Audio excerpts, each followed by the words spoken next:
A Song for Silas by Laurie Wick. Chapter 39. Amy's knife was putting the finishing touches on the chocolate cake she was frosting. The first thing her father had said upon seeing her puppy was, "She's as black as the cocoa you used to make my favorite cake."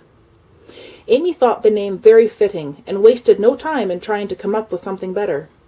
Now, as Amy worked over the cake, she had to agree. The frosting was rich and indeed almost black in color. She hoped Silas would enjoy it. He had taken Paul into town after breakfast to catch the train, and Amy had an inkling he might be upset, or a little down, when he got back. Realizing he was a little late now, Amy hoped everything was all right. She knew the cake certainly didn't make up for Paul's absence, but Amy wanted Silas to know she cared and was thinking of him. About an hour later, Amy had really begun to wonder what had become of him when Silas drove quickly into the yard. Amy stepped onto the front porch in time to see Silas carrying Coco from the yard into the barn. He was back out within seconds, and striding quickly toward her, his face grave. As soon as he reached the porch, he took her hands and held them tightly in his own. Amy began to experience fear at his foreboding expression. "Amy, I put Coco in the barn. I need to take you into town. As I drove Paul to the station, I could tell something was up. All through the town I heard talk about your family. As soon as Paul's train left, I went straight to your uncle's. He was just on his way to get you. Your Aunt Bev is asking for you. She's been arrested for being connected with the robberies in the area." All the color drained out of Amy's face upon hearing Silas's words. Swaying, she would have fallen but for his strong hands gripping her own. "There must be a mistake." Amy's voice was little more than a thready whisper. "I hope there is. Evan said she would talk to no one. The sheriff was kind enough to spare her the humiliation of the jailhouse, so she's at home with one of the town deputies." Silas began to let go of Amy, intending to lead her into the house, but she clung to him. "Come inside, Amy. I need to go out and tell your dad. I'm sure he'll want to go with us." But still Amy would not let go of his hands. "Please don't leave me, Silas." Upon hearing the fear in her voice, Silas gathered her tenderly into his arms. He felt her tremble as he rested his cheek upon the top of her head. "It's okay, sweetheart. We'll get into town and get the whole story, and I'll be right beside you." God's hand was certainly on the Nolan family this day, for Silas looked over Amy's head to see Grant coming in from the fields. "Here comes your dad. Let's go tell him." Silas's large hand held Amy's as they walked past the barn to greet Grant. Silas told him all he knew, and Grant insisted that Silas and Amy leave immediately. "I'll saddle a horse and come in as soon as I clean up. If Bev is asking for you, then you need to get right in there." Amy was nearly in a state of shock as Silas drove the team toward town.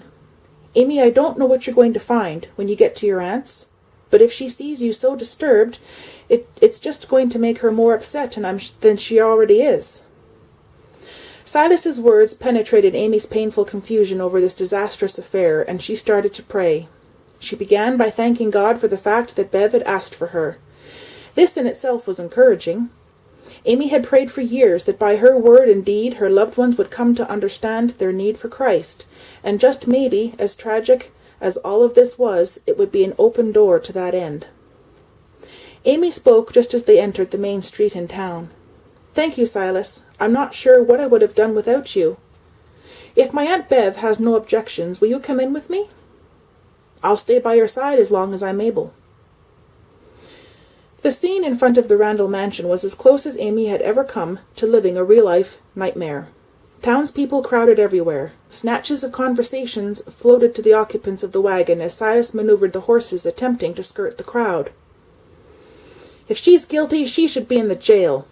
The rich don't get treated like the rest of us do. I think she's been framed. It'd be easier to believe if it was him. He's certainly a cold fish. That's right, she just doesn't seem the type. Yeah, she sure doesn't need the money." Some of the sheriff's men and Bev Randall's 2 gardeners tried to restrain people as they trampled the landscape. Amy recognized one of the more zealous intruders as a man who worked for the town's newspaper. Unfortunately, he spotted her at the same instant and began to run toward the wagon. Amy quickly directed Silas to drive to the back of the huge house.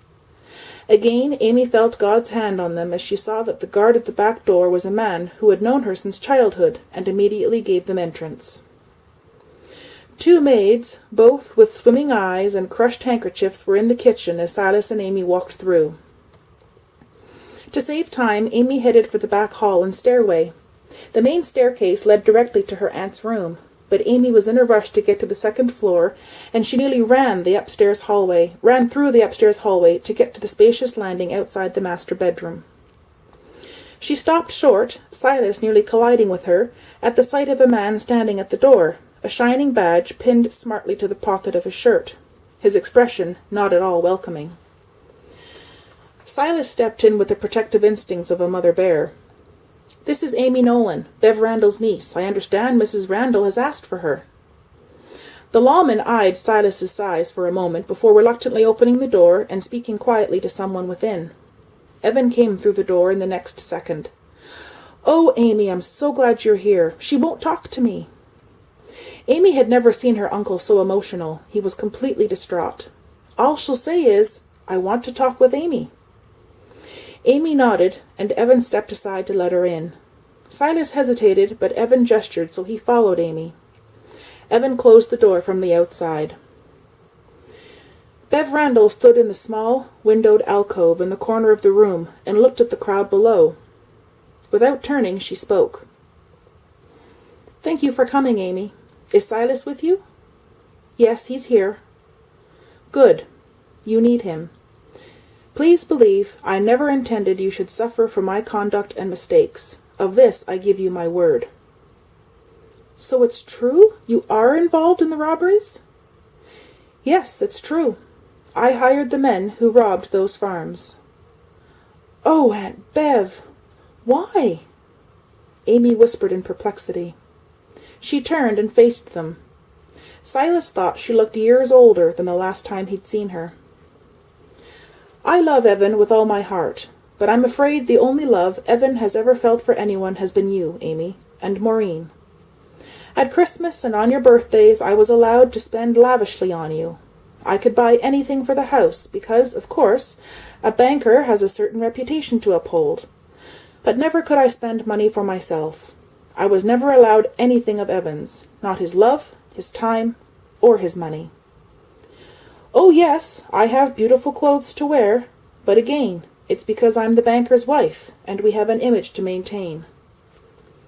You wouldn't remember your mother's mother, Amy, but a more wicked woman I've yet to meet. I was never allowed to forget I was not born a Randall. My family was poor, and from a small town. Hardly more than a dot on the map, she used to enjoy reminding me. But Aunt Bev, he must love you. Or else why would he have married you? I've often wondered that myself. I think he had just decided it was time to marry, and I was in the right place at the right time. But then maybe he did love me, and I killed that love because I could never give him children. But Aunt Bev, I still don't understand about the robberies. It's simple, really. I wanted the money. I was sick to death of having to beg Evan for every dime I needed. Sick of being questioned about what I was spending. She gave a short, humorless laugh and turned back to the window. The funny thing is, I really believed no one would ever know. There was a knock on the door then, and Silas answered it. Grant stood on the threshold, his hat in his hands. Evan was behind him. Who is it, Silas? It's me, Grant, Bev. Can I come in? She nodded, and Silas swung the door wide. Somehow, Silas seemed to sense their need to be alone, and he took Amy's arm and they walked from the room. Evan was still on the landing as the door closed behind Grant and Bev. Uncle Evan, we need to talk. Evan nodded, and the young people followed him downstairs to the library.